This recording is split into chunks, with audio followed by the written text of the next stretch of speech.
बिस्मिल्लाहिर्रहमानिर्रहीम नेमत कदे विच जी आया नु नाजरीन। अज मैं तुहाडे लई रमज़ान दे वास्ते एक बड़ी आसान जी छोटी जी रेसिपी लैके आई हाँ। अज असी बनावांगे चिकन नूडल रोल्स, जिहदे लई सानू एक पाइया चिकन चाहिदा गलिया होया, एक प्याली आलूआं दी चाहिदी उबलिया होया दी, एक प्याली चॉप्ड बंद गोभी दी चाहिदी आ, 2 नींबू चाहिदे ने, एक चॉप्ड प्याली जिहड़ी आ प्याज दी चाहिदी आ, ते हरियां मिर्चां ते धनिया चाहिदा है, एक प्याली नूडल्स दी चाहिदी आ, ते एक प्याली बेसन दी मैदे दी चाहिदी है, एक चमचा मिर्चां दा, एक तिक्के मसाले दा, एक नमक दा, एक कुट्टियां होईयां लाल मिर्चां जिहड़ियां ने ना, ये सारियां चीज़ां लै लो।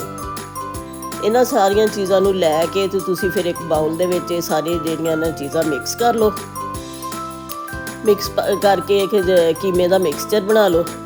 मिक्सचर बना के ते जिहड़ा असीं सुक्का मैदा लिया सी ना, ਉਹਦੇ ਵਿੱਚ ਜਿਹੜੇ ਆ ਨਾ ਰੋਲ ਜਿਹੜੇ ਲਪੇਟ ਕੇ ਸੁੱਕੇ ਆਟੇ ਦੇ ਵਿੱਚ, ਤੇ ਅੰਡੇ ਵਾਲੇ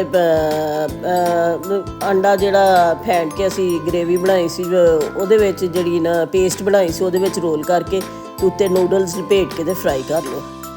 ਇਹ ਝਟਪਟ ਬਣਨ ਵਾਲੀ ਰੈਸਿਪੀ ਹੈ ਤੇ ਯਕੀਨ ਕਰੋ ਬਹੁਤ ਮਜ਼ੇਦਾਰ ਹੈ। ਮੈਂ ਬਣਾਏ ਸੀ ਤੇ ਮੈਨੂੰ ਬਹੁਤ ਜ਼ਿਆਦਾ ਮਜ਼ਾ ਆਇਆ ਸੀ, ਤੇ ਰਮਜ਼ਾਨ ਦੇ ਵਿੱਚ ਤੁਹਾਨੂੰ ਬਹੁਤ ਆਸਾਨੀ ਹੋਏਗੀ ਇਹ ਬਣਾਉਣ 'ਚ ਤੇ ਖਾਣ ਵਿੱਚ ਵੀ ਲਾਜਵਾਬ ਨੇ।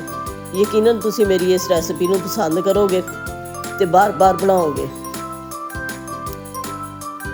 नाजरीन मेरी कोशिश ये हुंदी है कि मैं ना आसान जिहियां रेसिपीज़ तुहानूं दस्सां जिहड़े बच्चे भी शौक नाल खाण ते घर दे जी भी शौक नाल खाण। इन्हां नूं तुसी लाल करके ब्राउन करके ते फ्राई कर लो। फ्राई करके तो तुसी इहनूं सलाद ते दही नाल जिहड़े आ ना पेश करो। इन्हां नूं तुसी चावलां नाल भी खा सकदे जे। नाजरीन मेरी इस कोशिश नूं ना जरूर सराहियो ते दुआवां विच याद रखिया जे, ते चैनल नूं लाइक ते सबसक्राइब करियो ते शुक्रिया दा मौका दिओ।